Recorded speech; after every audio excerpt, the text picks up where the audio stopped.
이제 만물의 마지막 때가 차고 하나님의 왕국이 가까이 왔으니 주 예수님께로 돌이키고 주 예수 그리스도만을 하나님으로 믿으십시오. 사람이 물과 성령으로 거듭나지 아니하면 하나님의 왕국에 들어갈 수 없다고 예수님께서 말씀했습니다. 베드로는 물은 예수 그리스도의 부활하심으로 말미암아 이제 너희를 구원하는 표니 곧 침례라고 했습니다. 또 베드로는 회개하고 주 예수 그리스도의 이름으로 침례를 받으면 죄들의 사면을 받고 성령을 받는다고 하였습니다. 침례는 예수 그리스도와 연합하는 행위이고 죄의 몸을 멸하는 행위이며 그리스도와 함께 죽고 장사 지내고 다시 태어나는 의식입니다. 예수 그리스도 이름으로 받는 침례는 그리스도로 옷을 입는 행위이며 손으로 하지 않는 할례이며 침례로 그리스도와 함께 일어났다고 했습니다. 사도와 제자들은 성부 성자 성령이라는 타이틀이 아닌 아버지 되시고 아들 되시며 성령 되시는 오직 주 예수의 이름으로만 침례를 베풀었습니다. 사도와 제자들은 단 한 번도 머리에 물을 붓거나 뿌려본 적이 없었습니다. 복음을 듣고 믿는 자들은 그 즉시 주 예수 그리스도의 이름으로 침례를 받았습니다. 오순절날 복음을 들었던 디아스포라들도 제자 빌립에게 복음을 들은 사마리아인들도 그리고 이디오피아 내시 간디게도 다마스쿠스에서 주를 만난 바울도 제자 아나니아에게 백부장 고넬료와 그의 식졸들도 빌립보 자주세 옷감 장사 루디아와 그녀의 가족들도 빌립보 감옥 간수와 그의 가족들도 마게도니아 지역 회당의 우두머리 치리자 그리스보와 그의 가족들도 이미 침례자 요한에게 침례를 받았던 12명의 침례자 요한의 제자들도 복음을 듣고 그 즉시 다시 주 예수 그리스도의 이름으로 침례를 받았습니다. 사도와 제자들은 단 한 번도 6개월 후나 새신자 교육 후에 침례를 베푼 적이 없고 믿는 즉시 예수님의 이름으로 침례를 베풀었습니다. 이제 우리는 잘못된 교리와 전통을 버리고 사도들의 가르침대로 예수님만을 하나님으로 믿고 예수님의 이름으로 죄를 씻는 침례를 받아 성경적인 방법으로 거듭나야 합니다. 또한 거듭난 사람들은 주님이 오시는 그날까지 날마다 성결한 삶을 살아야 합니다. 예수님께서는 제자들에게 온 천하의 복음을 선포하고 믿는 자들에게 침례를 베풀라고 명령하셨습니다. 거듭난 예수님의 제자라면 누구나 복음을 믿는 자들에게 그 즉시 예수님의 이름으로 침례를 베풀어 죄들을 씻어주어야 합니다. 예수님께서 믿고 침례를 받는 자는 구원을 받고 믿지 않는 자는 정죄를 받는다라고 하셨습니다. 제발 교리와 전통보다 성경대로 믿고 순종하십시오. 지금은 우리의 구원이 처음 믿을 때보다 더 가까워졌습니다.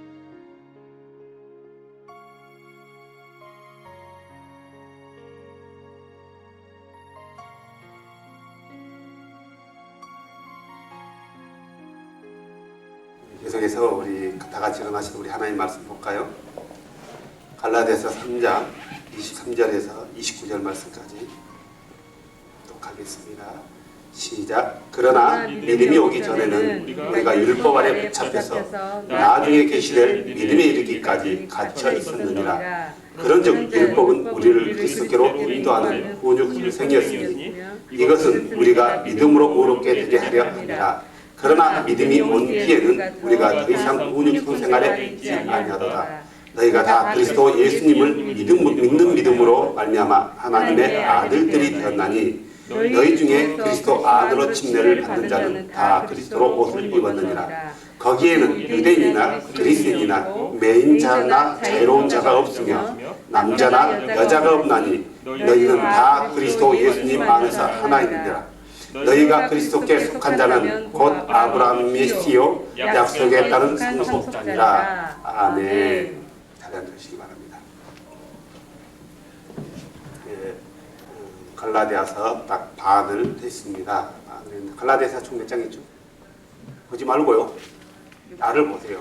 6장. 반을 했다니까요. 갈라디아서 몇 장이죠? 반. 6장. 6장? 계산이 안 되는 거. 산수청을 넣은 지가 한참 오래됐죠. 당황해가지고 계산이 안 돼. 당황하셨나 봐요. 바울이 갈라디아서에서 얘기하고 싶은 게 진리에서 떠나지 말라는 거예요. 진리에서 떠나지 마라. 떠났다라면은 고의로 떠나는 것은 아니지만 잘못 알고 떠났다라면은 다시 너희들에게 진리를 말해줄 테니까 돌아와라 이거예요. 돌아와서 너희 구원을 계속해서 이루어가라는 거예요. 계속해서 고집 부리면서 잘못됐음에도 불구하고 잘못된 줄 모르고 그게 잘못된 것을 옳다고 고집한다면 결국 너희들은 믿음에서 잘려져 나갈 것이다 라는 내용이 갈라디아서에 속해 있다는 거죠. 그래서 특히 이들이 어떤 잘못된 성경이 아닌 다른 것을 따라갔다라면은 얘기했다라면은 갈라디아 교인들이 순식간에 넘어가지는 않았을 거예요. 그러겠죠? 갑자기 다른 종교의 이교도들이 와가지고 와, 이 기독교가 이거 참된 종교가 아니라 불교가 참된 종교다. 바알을 섬기는 게 참된 종교다라고 했다면은 갈라디아 교인들이 넘어갔겠어요? 안 넘어갔다는 거죠. 그들이 어떻게 하고서 예수께로 돌아왔는데 잘못된 다른 종교로 넘어가냐 이거죠. 안 넘어간다는 거죠. 쉽게. 그런데 그들이 쉽게 넘어갔던 이유가 뭐냐면은 그들에게 가르쳤던 자들이 다른 게 아니라 말씀을 가지고 와서 가르쳤다라는 거예요. 말씀을 가지고 와서 어떤 말씀이었어요? 성경 말씀. 그러면요. 어디에? 구약 말씀을 가지고 온 거예요. 모세의 율법을 가지고 온 거예요. 왜 그들이 모세의 율법에 쉽게 넘어갔을까? 모세의 율법이 잘못된 것은 아니고 모세의 율법이 잘못됐다고 말한 게 아니라 모세의 율법을 어떻게 가르쳤길래 그들이 본래 모세가 의도했던 주께서 모세에게 토라를 줬단 말이에요. 법을 준 거예요. 이 법을 줄 때는 주께서 분명한 목적과 계획을 가지고 오셨단 말이에요. 무조건 따라해 이게 아니라 모세는 그 말씀의 참된 의미를 알았을 거예요. 그러겠죠? 알았을 거란 말이에요. 주께서 설명해 주셨을 거고 그래서 그 모세는 기록했을 거고 그래서 모세로부터 가르침을 받는 사람들은 알았어요. 하지만 시대가 흐르면서 모세의 가르침이 희석되어지는 거죠. 거기다 더해지고 결국은 율법을 주신 참된 목적을 잃어버린 채 예수님 시대까지 온 거예요. 그래서 율법의 참된 목적을 이해하지 못한 거짓 교사들이 잘못된 방향으로 틀어진 모세의 율법을 가지고 와서 그들의 설득력으로 논리로 설명하다 보니까 말씀의 기초가 약한 뿌리가 약한 갈라디아 교인들은 그들의 설득에 당할 수밖에 없었다는 거죠.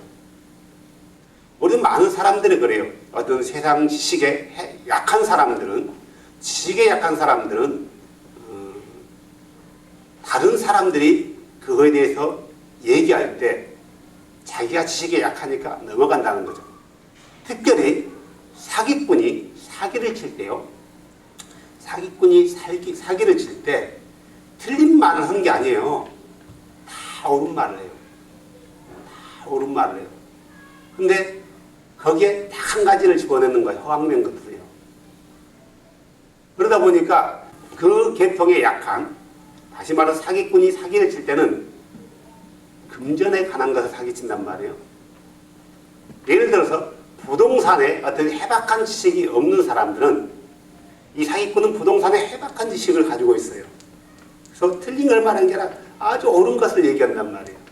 아주 옳은 것을 얘기해요. 그러면서 약간 거기에 자기가 그 사람을 속일 수 있는 내용을 하나를 집어넣어요. 그래서 이게 지식이 없는 사람은 그게 뭐가 들어있는지도 모르는 거죠.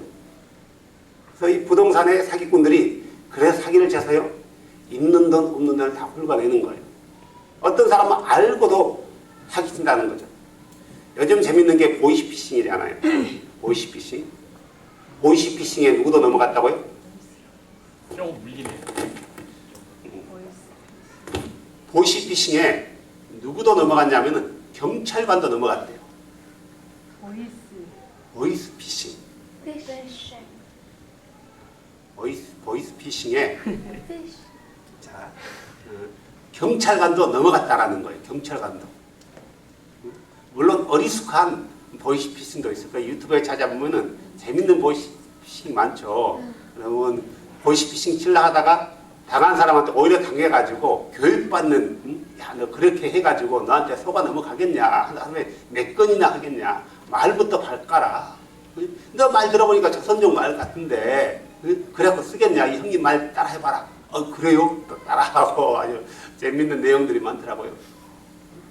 근데 수많은 사람들이 보이스피싱에 넘어간다는 거예요. 넘어간다는 거. 알고도 넘어가는 거예요.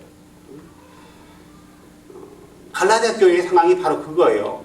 왜 그들이 넘어갔냐면은 성경에 믿음의 뿌리를 기초를 단단히 두지 않았기 때문에 그렇다는 거죠. 바울이 안 가르친 것도 아니에요. 가르쳤어요. 가르쳤다는 거죠. 그럼에도 넘어간 거예요.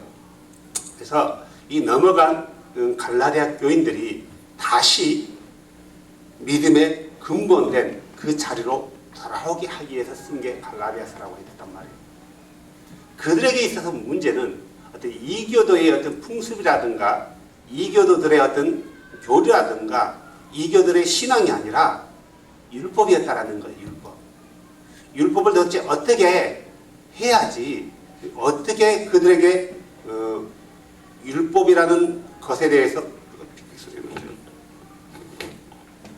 율법이라는 것에 대해서 어떻게 그들에게 설명을 해야지 그들이 율법을 바로 이해하고 율법의 참된 목적이 뭔가, 왜 율법을 주셨는가, 어떻게 가르쳐야지 그들이 알고 다시 잘못된 그 율법의 내용에서 돌이켜서 바른 믿음으로 돌아올까. 바울은 많이 고민했을 거란 말이에요. 그러면서 바울은 이 갈라디아를 썼어요. 그래서 오늘 이렇게 본문을 시작해요. 그러나 믿음이 오기 전에는 우리가 율법 아래 붙잡혀서 나중에 계시될 믿음에 이르기까지 갇혀 있었느니라.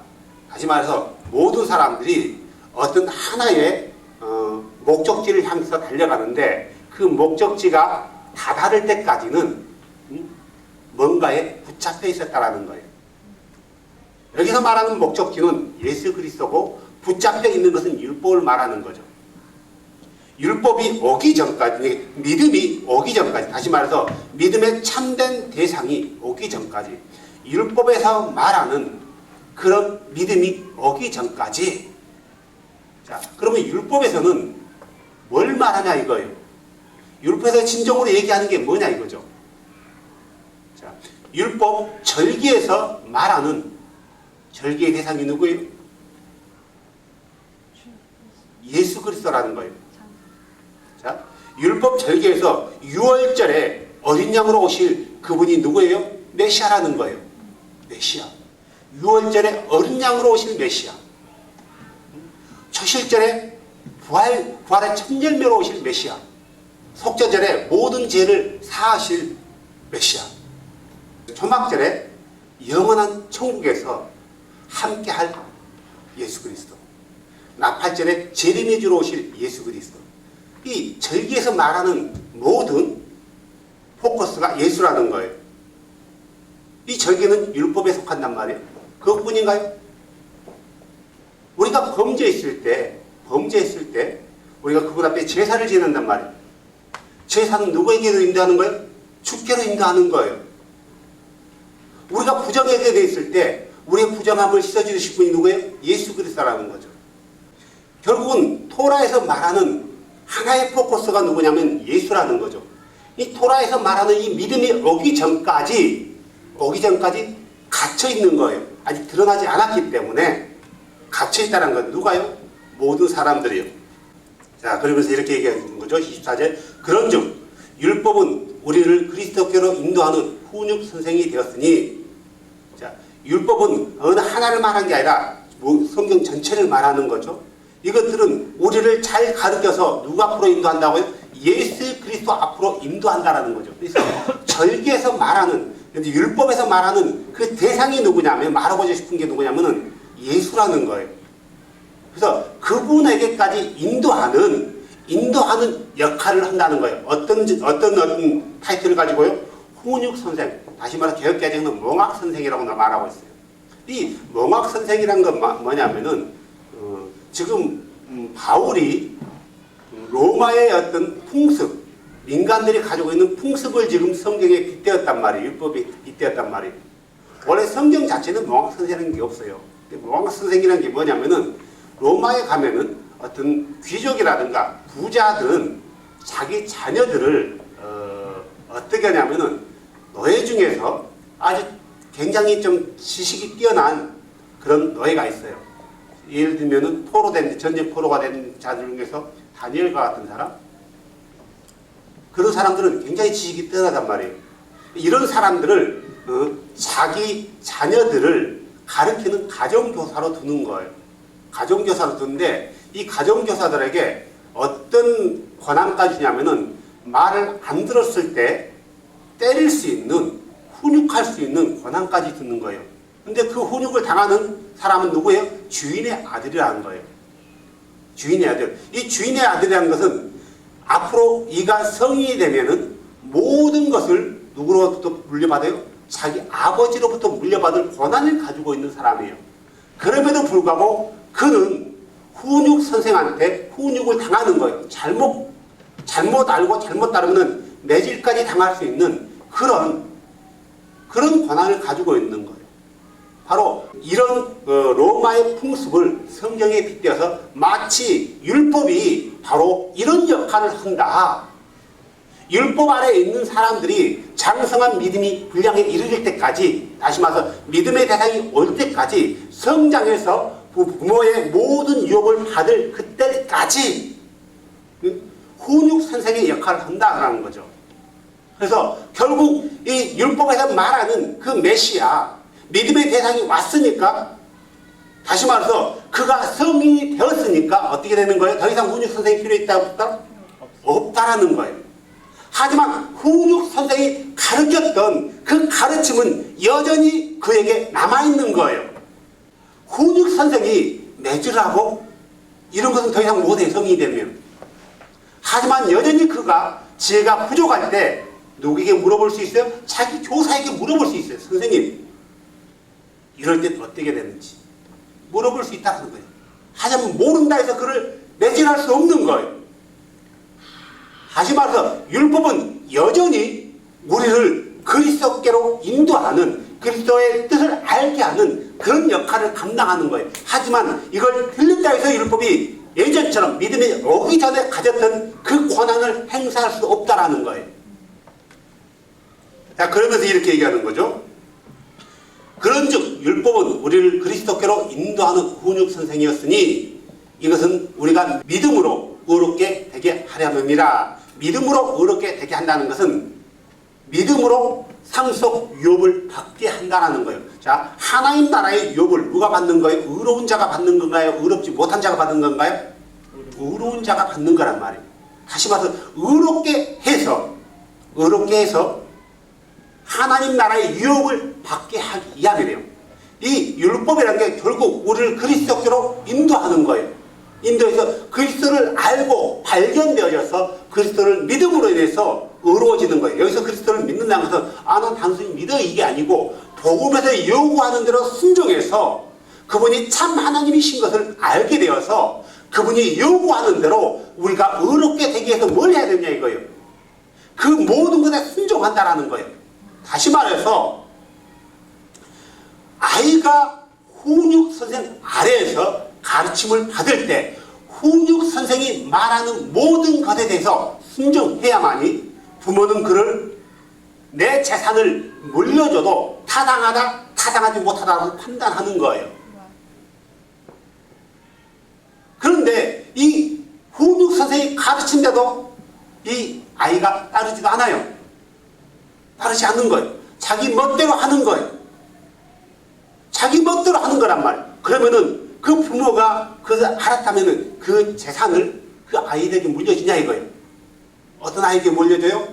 그 말에 순종하고 잘 가르침을 받는 자에게 물려주는 거란 말이에요. 우리가 율법에서 말하는 그리스도를 발견했고 이 그리스도를 발견한 다음에 우리는 그냥 믿은 게 아니라 그분께서 명령한 대로 뭘 통해서 명령했어요? 말씀을 통해서 명령했단 말이에요.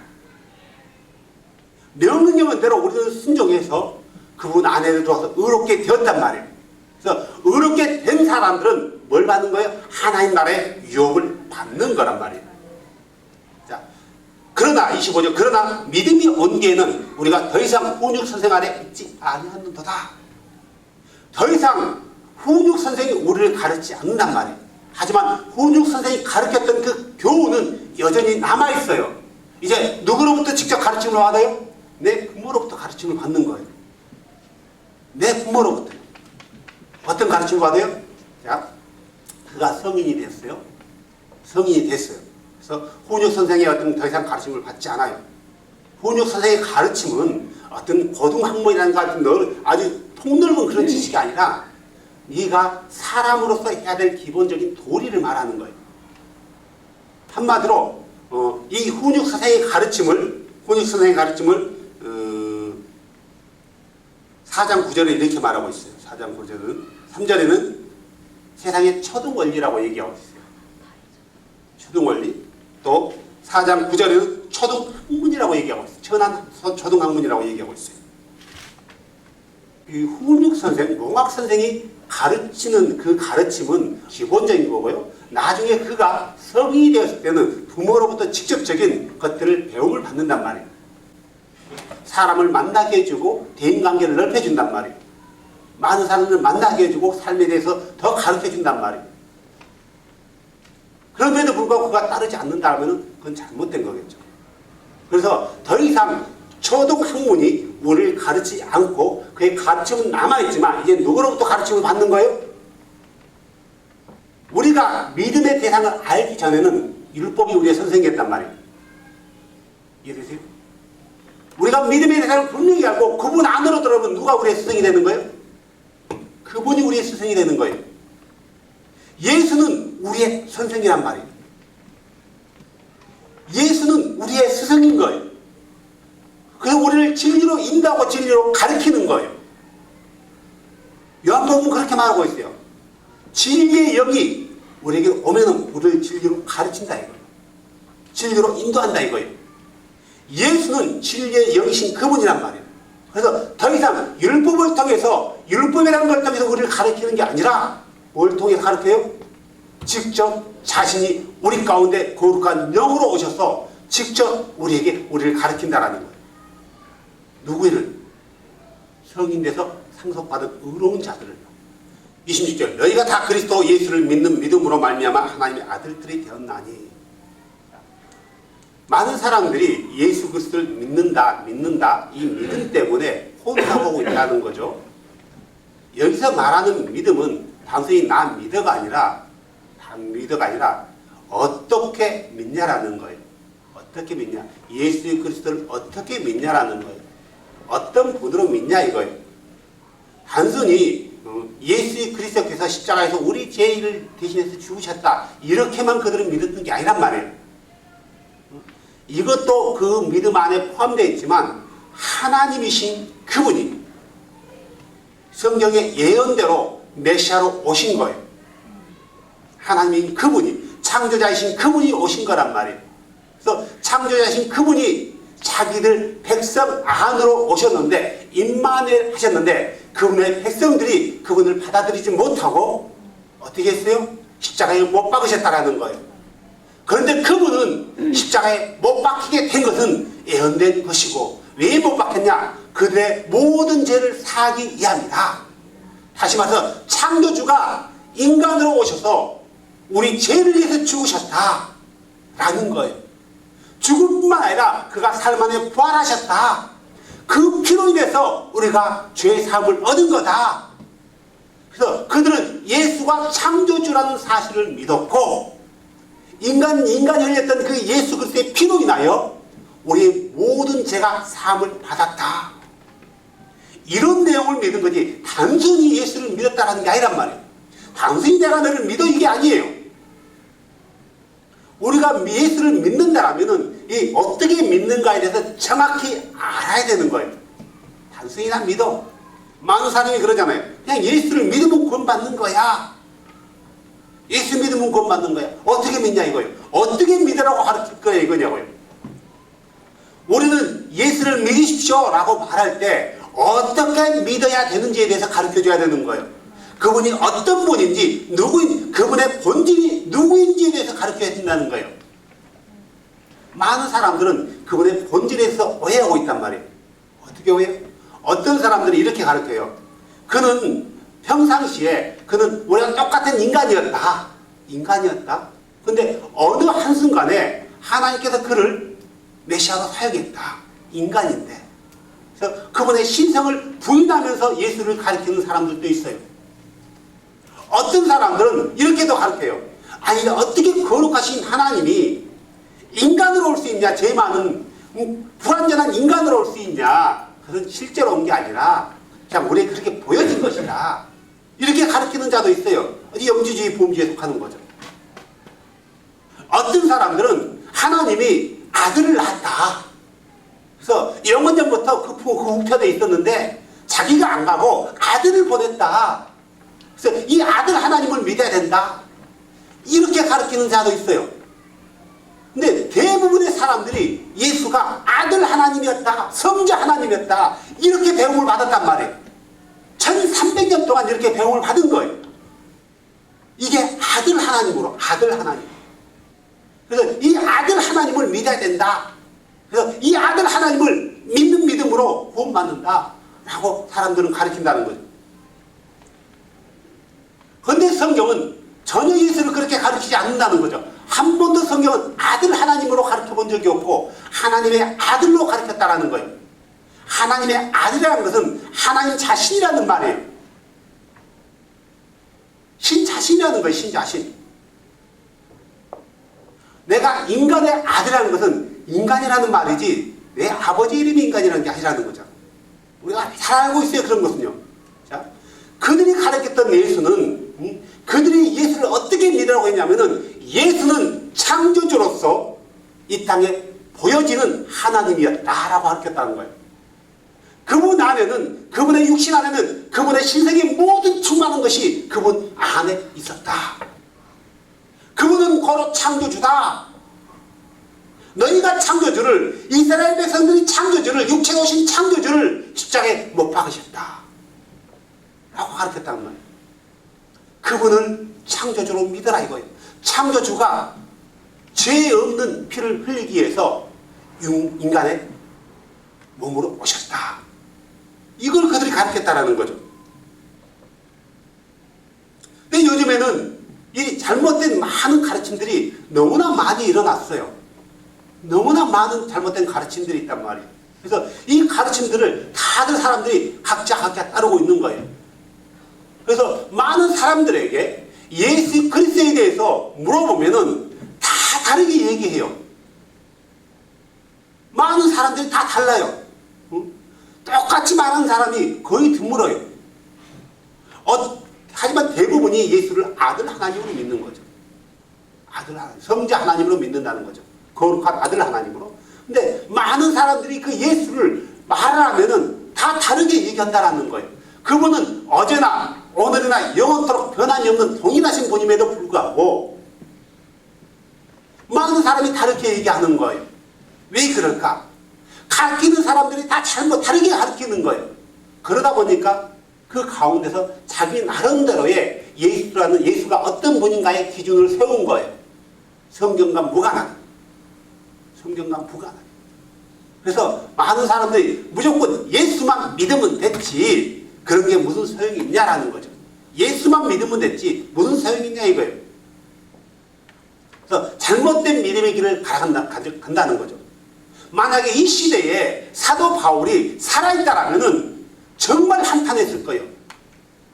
나는 절대로 예수를 아들 하나님이라고 가르쳐 본 적이 없다. 한 번도 그렇게 얘기해 본 적이 없다. 사도 바울만 그렇게 할까요? 사도 요한은 그럴까요? 사도 요한은 그의 서신서에서 뭐라고 해요? 그분은 참 하나님이셨다고 얘기하지 않습니까? 사도 요한은 그렇게 얘기했지 않습니까? 언제 사도 요한이 그분은 참 아들 하나님이었다고 얘기한 적이 어디 있나요? 어느 사도도 그렇게 얘기해 본 적이 없는 거죠. 만약에 이 시대에 사도들이 존재한다면 그 12사도들이 존재한다면 그들은 지금 교회에 다니는 목사와 신학자들에 의해서 뭘로 정죄한 거예요? 이단으로 정죄한 거예요. 100% 확실할 거예요. 노후모 목사인가요? 노후호 목사라는 분이 어떤 그분의 그 유튜브에 어떤 그 영상들이 많아요. 그분이 하는 말 중에 하나가 삼위일체 나도 모르겠다. 하지만 삼위일체를 부정하면은 무조건 이단이니까 그래서 따지지 말자. 자기도 모르겠는데 부정하면 무조건 이단이래. 사도들은 부정한단 말이에요. 제자들은 부정해요. 그래도 이단이에요. 그에 의해서요. 우리가 참 믿음을 알려면은 참 믿음의 대상이 누구신가에 대해서 정확히 가르쳐줘야지 그들이 바른 믿음 안으로 들어온다는 거예요. 지금 갈라데 교인들이 바른 믿음에 그들이 믿음이 없는 게 아니에요. 믿음 안에 있는 거예요. 어떤 믿음 안에 있는 거예요? 잘못된 믿음 안에 있는 거예요. 잘못된 믿음 안에서 바른 믿음 안으로 돌아가는 거예요. 자, 그러면서 이렇게 얘기하는 거죠. 자, 우리가 하나님의 아들들이 되는 것은 예수를 믿는 믿음으로 어떻게 믿냐? 자, 하나님의 아들들이 되었다는 것은 예수를 믿는 믿음이라고 했는데 예수 안으로 들어갔다라고 얘기해도 틀린 말은 아니에요. 예수 안에 있다라고 얘기해도 틀린 말이 아니라는 거죠. 예수 안에 있는 자들은 누구의 아들들이? 하나님의 아들들인 거예요. 자, 여기서 하나님 누구예요? 예수는 우리 하나님이란 말이에요. 그래서 예수 안에 있는 사람들은 누구나 다 예수의 창조자이신 예수의 아들이 되는 거예요. 하나님의 창조자, 하나님의 아들들이 된단 말이에요. 누구도 여기는 외가 없는 거예요. 자? 그러면 하나님의 아들들이 되는데 그들이 어떻게 예수 안으로 들어갔는지에 대해서 27절에 말하고 있잖아요. 바울은요. 너희 중에서 그리스도 안으로 침례를 받는 자는 다 그리스도로 옷을 입었느니라. 하나님의 아들들은 하나님의 옷을 입혀준단 말이에요. 하나님의 옷을 입혀줘요. 아까도 우리가 모학 선생에 대해서 얘기했는데, 자, 이 로마의 사람들이 모학 선생으로부터 교육을 받고 성인이 되면 성인식을 해요. 이 성인식을 할 때 그들에게 해주는 게 있어요. 이제 성인의 옷을 입혀주는 거예요. 성인식 할 때 옷을 바꿔주는, 어린아이의 옷에서 이제 성인의 옷으로 바꿔주는 거예요. 우리가 그 율법 아래 있다가 그리스도 안으로 들어오면서 이제 그리스도의 옷으로, 율법의 옷에서 그리스도의 옷으로 체인지를 해준단 말이에요. 이 그리스도의 옷으로 체인지를 해주는데 어떻게 체인지해 주냐? 어떤 의식을 통해서, 어떤 믿음의 의식을 통해서 그의 그리스도 옷을 입게 해주냐 이거예요. 바울은 그것을 침례라고 가르친단 말이에요. 다시 말해서 그리스도 옷을 입었다는 것은 죄의 더러운 누더기 옷을 벗어버리고 의롭고 흠이 없는 흰 옷으로 입혀준다는 거예요. 의롭고 순결한 흰 옷이 누구예요? 예수 그리스도예요. 요한계시록 볼까요?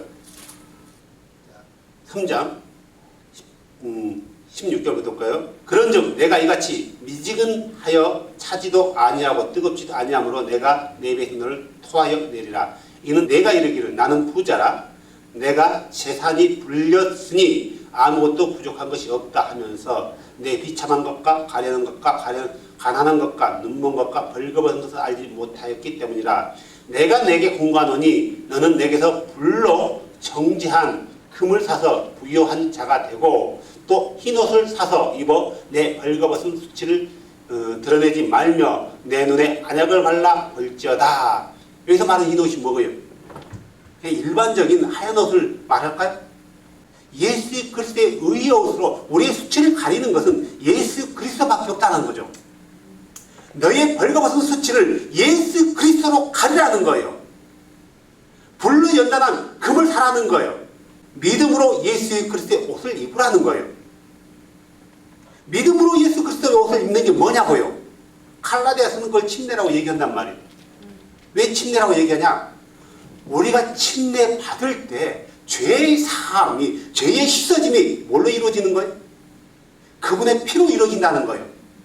이것은 상식적으로 설명이 불가능하고 이론적으로 불가능한 거예요. 왜냐하면 우리가 침례 받을 때 예수 그리스도의 피가 어디 있어요? 어디 있냐고요? 피는 없어요. 근데 성경은 예수 그리스도의 피로 우리가 죄의 사함을 입었대요. 그런데 그 피가 언제 나에게 적용되어지냐 이거예요. 바로 우리가 믿음으로 그분이 하나님인 것을 믿고 우리가 그분의 이름으로 침례받을 때 우리가 제사함을 받는다라는 믿음을 갖는다면은 그는 그리스도의 피가 그에게 적용되어졌다라고 성경은 가르친단 말이에요. 이걸 믿고 그들은 그 복음에 순종했다라는 거예요. 그래서 우리도 마찬가지로 그들이 그랬던 것처럼 그들이 걸어갔던 길을 우리도 동일하게 걸었단 말이에요. 어떻게 해요? 그 복음을 알고 참 하나님이신 예수 이름으로 다시 침례를 받아서 우리의 죄들을 씻어버린 거예요. 그래서 믿음 안으로 들어와서 의롭게 되어졌고 그분이 우리를 의롭다고 인정해 준 거예요. 당신이 나를 의롭다고 인정해서 내가 의로워진 게 아니라 그분이 나를 의롭다고 인정해 줬기 때문에 내가 의로워진 거란 말이에요. 왜 그분이 나를 의롭다고 인정했냐고요? 내가 그분의 명령에 말씀에 순종했기 때문이란 말이에요. 뭘로 순종했어요? 믿음으로 순종했다라는 거예요. 그래서 믿음으로 순종한 사람들은 누구나 다 그분의 아들들이 되는 거란 말이에요. 누구나요. 자, 볼까요? 28절에 거기에는 유대인이나 그리스인이나 맹인자나 자유로운 자나 남자나 여자나 노인이나 어린아이나 아무도 거기에 속하지 않는, 거기에 상관이 없대요. 누구나 믿음으로 예수 그리스도를 받아들이고 그분의 이름으로 제사함을 받는다면은 유대인이다, 유대인도 그리스인도 남자든 여자든 어린아이 노약자든 종이든 주인든 상관없이 다 그리스도 안으로 들어와서 누구의 자녀가 되는 거예요? 그리스도의 자녀가 되는 거예요. 그래서 그를 누구라고 부르는 거예요? 종이었던 그를 형제라고 부르는 거예요. 주인이었던 그를 형제라고 부르는 거예요. 유대인이었던 그를 형제라고 부르는 거예요. 그리스인이었던 그를 유대인들이 형제라고 부르는 거예요. 왜요? 그리스도 예수 안으로 들어와서 한 아버지를 모시고 있잖아요. 다 그분의 자녀가 됐잖아요. 뭘로요? 그리스도를 믿는 믿음으로. 뭘로 믿었냐고요? 그가 창조주이고 창조주가 육체 안에 들어오셔서 십자가에 죽으셔서 피를 흘렸다라는 거예요. 그래서 모두가 이 사실을 믿는 자들이 그분의 자녀가 된 거예요. 그래서 그분의 자녀가 된 사람 우리들은 모두가 형제고 자매가 되는 거죠. 거기는 열애가 없는 거예요. 나는 사장이기 때문에, 나는 주인이기 때문에 어떻게 네가 나의 형제가 되냐 이거예요. 우리는 이 내용을 빌레몬서라는 걸 통해서 잘 알고 있어요. 빌레몬서를 보면 두 주인공이 나오지 않습니까? 첫 번째 주인공이 누구예요? 첫 번째 주인공 빌레몬서에 나오는 첫 번째 주인공이 누구예요? 빌레몬. 예. 너무 똑똑한 것 같아 우리 형님. 그 다음에 두 번째 주인공이 누구예요? 오네시모. 주인. 노예. 빌레몬은 주인이고 오네시모는 종이에요. 아마 전쟁 포로였던 것 같아요. 처음부터 오네시모가 노예였겠어요? 아니란 말이에요. 갑자기 전쟁을 해서 포로가 돼서 노예가 된 거예요. 그의 상황을 받아들인 거예요. 그러다 어느 날 그가 주인의 어떤 물건을 훔쳐서 도망가 버려요. 로마로. 그래서 다 어떻게 하다가 그가 바울을 만나요. 오네시모가. 바울을 만나서 거기서 바울을 통해서 복음을 들어요. 근데 오네시모가 스스로 그가 누구에게 찾아가면 빌레몬에게 찾아가요. 잘못된 것을 청산해야 되니까. 근데 이 잘못된 것을 청산하게 찾아가면은 두 가지 일을 경험할 수 있어요. 죽던가 살던가. 그 당시 노예들이 도망가면은 걸리면 죽이고 어디로 가냐면은 검투사가 뭔지 알죠? 자기들끼리 칼로 싸우거나 짐승하고 싸우는 그런 데로 팔려간단 말이에요. 그래서 이것을 각오하고도 오네시모가 빌레몬에게 찾아가려고 해요. 이때 찾아간 그를 바울이 써서 보내는 편지가 빌레몬서예요. 형제 빌레몬이요. 빌레몬이 이 오네시모를 형제로 받아줘라 이거예요. 그가 너에게 빚진 것이 있거든 내가 갚아줄게. 그래서 그를 받아주래요. 이 빌레몬은 그를 받아줘요. 그래서 이 오네시모는 빌레몬이 있는 그 지역의 교회의 멤버가 되는 거죠. 이 종이었던 그를 형제로 받아주는 빌레몬, 주인이었던 그를 형제지만 또 주인으로 받아들이는 오네시모. 바울은 빌레몬서를 쓰면서 빌레몬에게 우리 모든 사람은 하나님께서 평등하다. 하나님이 누구를 너희로 만들지 않았다. 우리가 알지 않느냐? 너희 죄는 잘못했다. 폐지해라. 너부터 그걸 시작해라. 라고 하지 않았다는 거예요. 많은 사람들이 지금 이 동성연애에 관해서 굉장히 말이 많고, 특별히 우리 한국에서는 인권 조례법인가, 학생 인권 조례법이라는 거는 이걸 통해서 많은 문제들이 생겼단 말이에요. 더군다나 이번에는 뭐까지 나왔어요? 동성연애 축제까지 한다라고 했단 말이에요. 근데 많은 사람들이 특히 교회 다니는 사람들이 서울광장에 모여서 금식하면서 집회를 하고 있어요. 동성연애 결사반대. 이 동성연애를 하면 우리나라는 무너진다. 최후의 막바지선이다. 라고 그들이 외치면서 주여 불쌍히 여겨달라고, 서울시장의 마음을 밝혀달라고, 동성연애를 가르쳐달라고, 그래서 광장에서 모여서 그들이 부르신단 말이에요. 마치 에베소에서 오 다행이나요, 위대한 우리 다행이나요, 이걸 보는 것 같아요. 그것은 과연 믿는 사람들이 믿는 사람의 무리를 형성해서 힘을 명목으로 어떤 하나의 어떤 주제들을 무너뜨린다는 것은 나는 비성경적이라고 봐요. 그래서 모여서 기도했어. 근데 거기서 그들이 정치가들이 하고자 하는 의도가 실패했단 말이에요. 그래서 동성연애법이 통과되지 못했다고 쳐요. 동성연애 축제가 막혔다고 봐요. 취소했다고 친다고요. 그러면 그게 기도를 통해서 그들이 동성연애가 취소됐냐? 그럴까요? 아니에요. 정치가들이 그들의 힘의 논리에 의해서 저지당한 것 뿐이에요. 하나님이 모여서 기도하면 응답해주고 골방에서 들어가면 응답하지 않는다 이거예요. 그것은 하나님의 전능하심을 무시하기 때문이에요. 기도라는 것은 모여서만 해서 되는 게 아니라 각자의 골방에서 기도해도 되는 거란 말이에요. 근데 많은 사람들이 동성연애를 반대하고자 집회에서 결국에 반대를 했어요. 뭐라고 해요? 하나님이 응답했대요. 너 거기서 하나님이 응답한 게 아니에요. 그들의 힘으로, 힘이 좀 더 약한 그들을 눌렸을 뿐이에요. 우리가 동성연애 하는 사람들을 동성연애 하지 마 한다 해서 그들이 안 할 것 같아요? 해요. 숨어세요. 법으로 막는다 해서 그들이 안 할 것 같아요? 해요. 한단 말이에요. 그러면은 그들이 동성연애를 하지 안 할 수 있는 법이 뭐예요? 방법이 하나밖에 없어요. 동성연애를 불신자만 하는 줄 아세요? 아니요. 교회에 다니는 사람들도 한다니까요. 그러면 그들이 교회에 다니는 사람들이 왜 동성연애를 할까?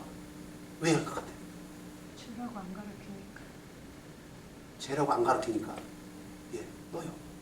병이라고 생각하고. 그게 하나님께 심판받을 그걸 안다면 하겠어요?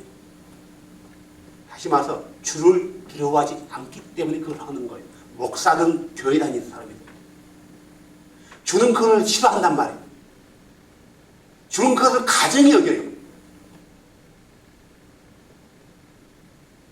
고린도전서에도 동성연애 하는 것은 하나님 나라의 유업을 받지 못한대요. 무슨 말이에요? 심판을 받는다는 거예요. 다시 말해서 심판받는 사실을 믿지 않기 때문에 교회에 다니는 사람도 그걸 한단 말이에요. 그러면은 우리가 동성연애 하는 사람에게 동성연애를 하지 않게 하기 위해서 할 수 있는 방법은 진짜 그들이 하나님을 알면, 예수를 알면은 안 한다라는 거, 못 한다라는 거예요. 자, 교회 다니지 않는 사람들이 동성연애 하지 않는다 해서 그들이 구원받나요? 죄는 동성연애만 있는 게 아니라는 거죠. 많은 죄들이 있단 말이에요. 말이에요. 이 죄들은 다 심판받아야 될 것들이란 말이에요. 그 중에 동성연애예요. 물론 동성연애라는 것은 최악의 아주 가정한 하나님이 죄 중에서 최고 싫어하는 게 동성연애인 것은 사실이에요. 다만 우리가 알아야 될 것은 이 시대에 이 전 세계가 동성연애가 옳다라고 합법적으로 들고 일어났단 말이에요. 그러면은 우리는 그것을 결사적으로 막아야 된다가 아니라 주여 하나님의 백성들이 그 죄에 동참하지 않게 해달라고 우리는 각자의 위치에서 골방에서 기도해야 될 것이고요. 힘을 과시하는 게 아니라 저들이 하나님을 알고 저 죄악에서 돌이키라고 회개하게 해달라고 우리는 기도할 거란 말이에요. 더 나가서 이런 죄악들이 전 세계적으로 만연하다는 것은 주님 오심이 갖고 왔다라는 거예요. 결석한다고 데모를 한다고요? 이것은 집회 기도가 아니라 데모예요. 데모. 성경은 절대로 그걸 얘기한 적이 없어요. 동성애를 찬성하자는 게 아니라 잘못된 거 반대예요. 반대하는 방법이 잘못됐다는 거예요. 우리가 동성애를 반대하는 방법은 주 앞에 무릎 꿇고 하나님 저들을 긍휼히 여기서 그들의 눈에서 이게 얼마나 참담한 죄인지 알게 해주고 나와 내 자녀가 그들의 죄악에 참여하지 않게 해달라고 기도하는 게 방법이지, 모여서 군중들을 무리를 지어서 힘을 과시하는 것은 이것은 하나님 원하는 게 아니라는 것. 그 당시 그리스도인들이 동성연애 반대한다고 대모한 적이 없단 말이에요. 그 당시에 로마에 가장 많았던 게 뭔지 아세요? 동성연애예요. 폼페이가 왜 망했어요? 동성연 때문이란 말이에요. 동성연애예요. 근데 왜 그들은 그 동성연애를 반대하지 않았을까? 왜 그들은 동성연애를 하면은 안 된다라고 집회하지 않았을까? 동성연애가 문제가 아니었다는 거예요. 그들이 동성연애만 했기 때문에 망한 게 아니라 그들이 예수 자체를 모르기 때문에 그들이 동성연애를 하든 안 하든 아무런 문제가 없는 거예요. 아무런 문제가 없는 거예요. 그들에게 중요한 건 동성연애가 안 하는 게 중요한 게 아니라 그들에게 중요한 것은 생명의 근원이신 예수 그리스도가 중요한 거예요. 예수 그리스도를 알게 되면은 그분이 그것을 얼마나 가증히 여기고 얼마나 그거에 대해서 엄중한 심판을 낸다는 것을 알기 때문에 그분을 두려워하기 때문에 또 그분을 사랑하기 때문에 그 죄악을 끊는 거란 말이에요. 많은 사람들이 이렇게 가르치지 않고 동성연애를 막아야 된다는 거예요. 막아야 된다. 그래서 어떤 사람은 이 동성연애가 허용되면은 성경에서는 동성연애를 죄라고 가르친다. 이제 우리가 죄라고 말하면 우리 믿는 그리스도인들이 다 붙잡혀간다. 다 붙잡혀가기 때문에 절대로 하면 안 된대요. 고난을 받으라며요. 그리스도 함께 고난을 받으라며요. 많은 사람이 목뱀을 당한다며요. 마지막 때. 우리가 본질적인 것을 알지 못한 채 외친다라는 것은 잘못된 거란 말이에요. 많은 사람들이, 많은 목사들이 이렇게 외치다 보니까 교인들 또한 그게 침체돼가지고 그래 나가서 막 외치고 그래요. 외치는 것 자체가 뭐 잘못된 건 아니지만 하지만 그 본질에서 벗어났다라는 거예요. 본질에서 벗어났다라는 거죠. 우리는 이제 와서 우리가 이런 문제를 당하고 있는데 우리는 그런데 나가서 합류하는 게 아니라 내가 있는 자리에서 그들을 불쌍히 하게 해달라고 그들의 눈을 열어서 주를 알게 해달라고 기도해야 될 것이고 나와 내 자녀가 또 내가 아는 많은 사람들 내 주변에 있는 내 형제들이 내 자매들이 그들의 죄악에 동참하지 않게 해달라고 그래서 구원을 이루어가는 지체들이 되게 해달라고 우리는 기도해야 될 거란 말이에요. 우리가 할 수 있는 건 거기까지죠. 우리의 기도가 이루어질지 안 이루어질지는 그것은 우리의 몫이 아니고 주의 몫이란 말이에요. 마지막 시대에는 그런 일들이 만연하게 돼 있다는 걸 모르시나요? 다 알잖아요. 막아서 어떻게 하는 거예요? 감옥을 피해보자는 건가요? 아니라는 거죠.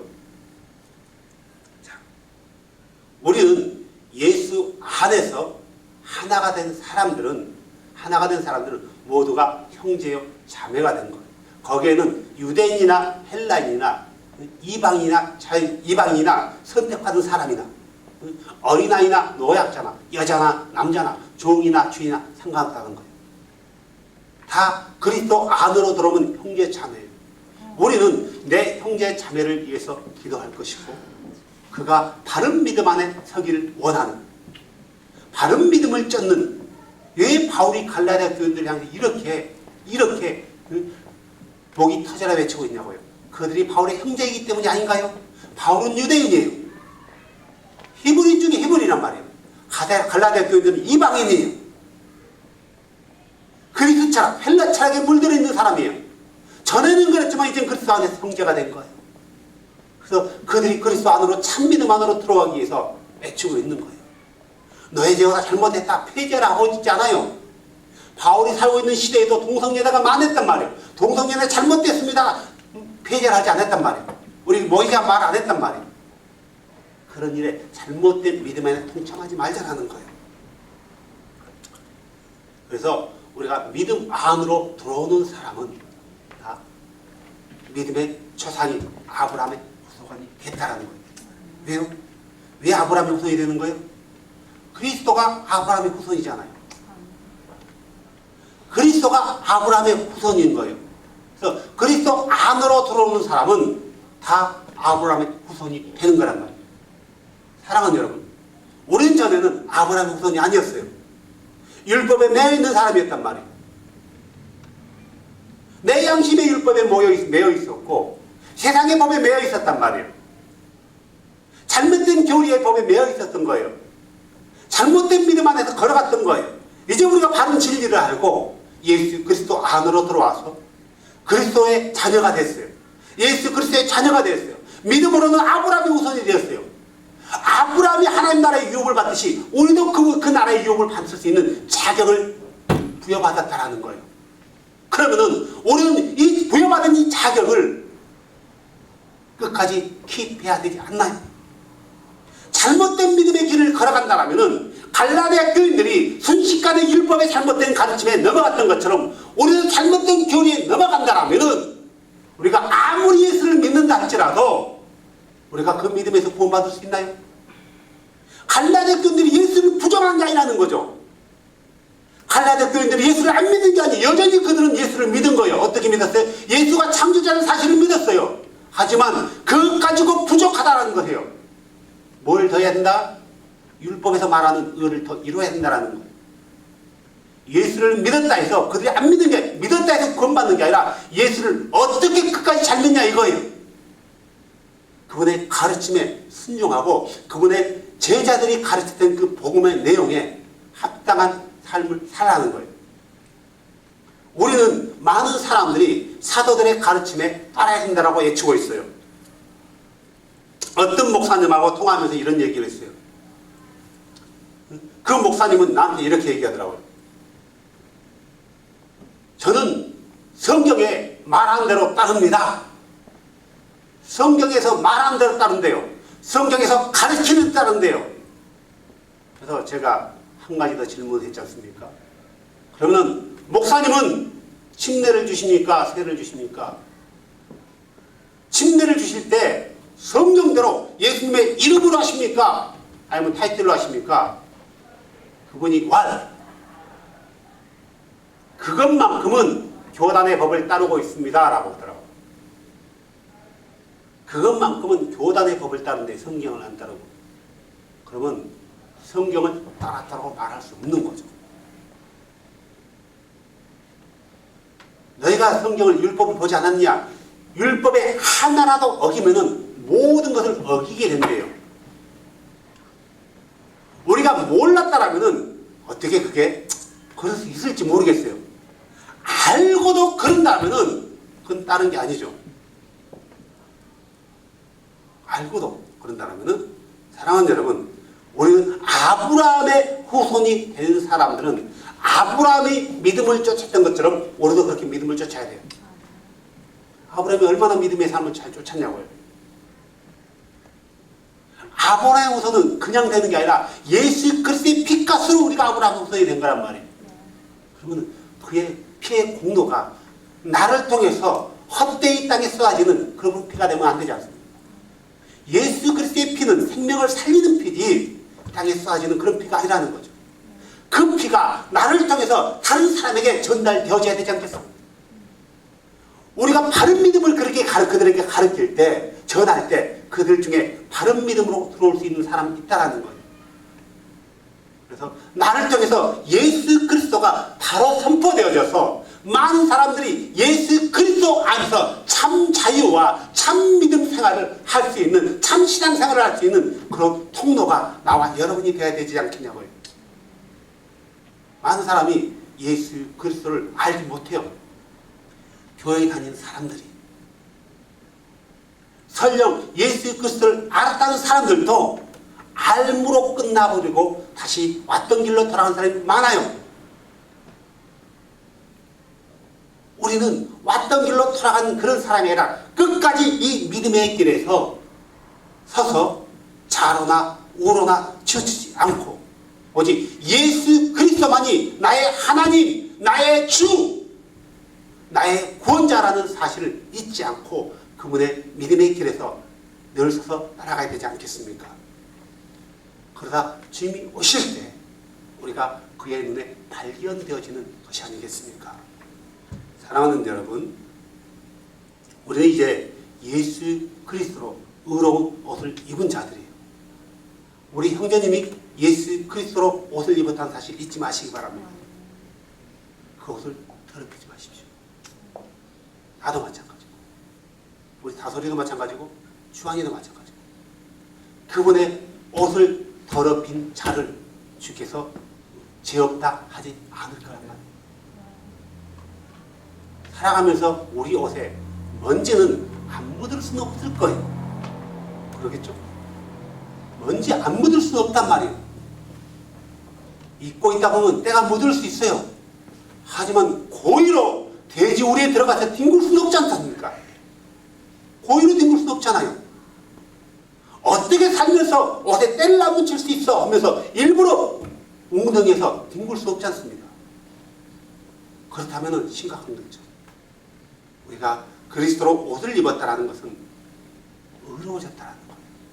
그 의로움을 포기하는 그런 어리석은 삶을 사는 어리석은 그리스도인이 아니라 끝까지 믿음을 기발할 수 있는 의로운 그리스도인이 되어서 주께 영광 돌리는 복된 주의 백성들이 되길, 또 그 아브라함의 그 유업을 이어받을 수 있는 하나님 나라의 상속자가 될 수 있는 그런 복된 자가 되길 주의 이름으로 축복합니다.